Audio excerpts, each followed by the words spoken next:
Mən yenə deyirəm, inanın mənə, biz İlham Əliyevin məsələsini həll etməliyik. Yəni biz ondan canımızı qurtarmalıyıq. Ondan canımızı qurtarmaq üçün də bizim hər birimiz nəsə eləməliyik. Əlimizi daşın altına qoymalıyıq. Əgər eləməsək, bax belə də öləcəyik. İnanın mənə, yəni başqa variantı yoxdur. İlham Əliyev də bugün deyir ki, yəni mənəm ölkənin demək olar ki, tapşırıb Allahsız adamlara, şərəfsiz adamlara, özü də yaşayır özü üçün. Yəni insanları yaşamağa qoymur. İnsanları 5 manat əlavə pul qazanıb, məsələn, qırağa qoymağa imkan vermir. İmkan vermir ki, həmən bu bilir ki, bir gün 5 manat qazanan adamın arxasında 1000 manat olsa, o ucu sakit durmayacaq. Deyəcək ki, mən 1000 manat yox, 2000 manat istəyirəm. Amma bugün bu adam oturub öydə otura bilmir. Səhərdən axşama kimi qaçır, əlinə keçəni, ki 5 manat qazanır, çörəyə verir, gətirir, axşam yeyirlər. Sabah tezdən durur, görür ki, yenə nə pul var, nə çörək. Yenə durur, çıxır evdən. Yəni, ölkədə bir dənə iş yeri açılmır ki, baxın, Adnan Əhmədzadənin deyirlər 2 milyard, 3 milyard pulu var. Yəni, o çalıb. Yaxşı, heç olmasa, sən bu Adnan Əhmədzadəyə icazə ver, gəlsin Azərbaycanda 2 dənə zavod tiksin, özün tikmirsən, tikmə.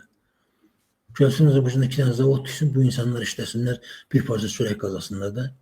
Yox, olmaz, sana çörək pulu qazanmaq olmaz. Yəni, o mənada deyirəm ki, yəni biz nə qədər ki, biz özümüz, yəni, bu məsələlər özümüz haqqında düşünməyəcək, heç kim bizim haqqımızda düşünməz, dostlar. Mən yenə deyirəm, indi bu oturub nə qədərdir sən İlham Əliyevin də, bu Adnan Əhmədzadənin də, Anavərizadənin də cinayətlərindən, yəni, sosial şəbəkələr doludur, nə qədər istəsəm danışmaq olar.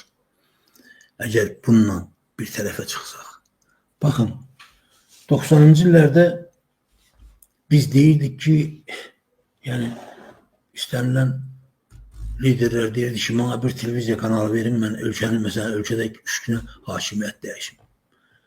İndi artıq bugün səhərdən axşama kimi İlham Əliyevin cinayətlərindən danışırlar hər yerdə. Amma heç İlham Əliyevin tüklə tərpənmir, adət alınmalıqda, belə də olmalıdır. Hamı elə fikirləşir ki, mənim bir qovumum var, deməli, bağ tutan parmağını yalayar. Təsəvvür edin, indi biz, İlham Əliyev, Azərbaycanın malını talayır. Biz də fikirləşək ki, indi bu səndə kək. Adam var ya, deyir ki, indi icramızda biz də olsa xeyli eləyərik də. Yəni, psixologiya, Sovet keçmiş hissleri, psixologiyası biz insanların beynini o qədər zəhərləyib ki, dostlar, mən ona görə deyirəm, bizdə insanlar, yəni hissleri məkanında yaşayan insanlar buradan daha çox görünür. O zaman insan kimi düşünməyə başlayacaqlar ki, bu nəsil təmiz aradan çıxacaq. O adamların dəyişməsi üçün heç olmasa da 200 il gedəcək.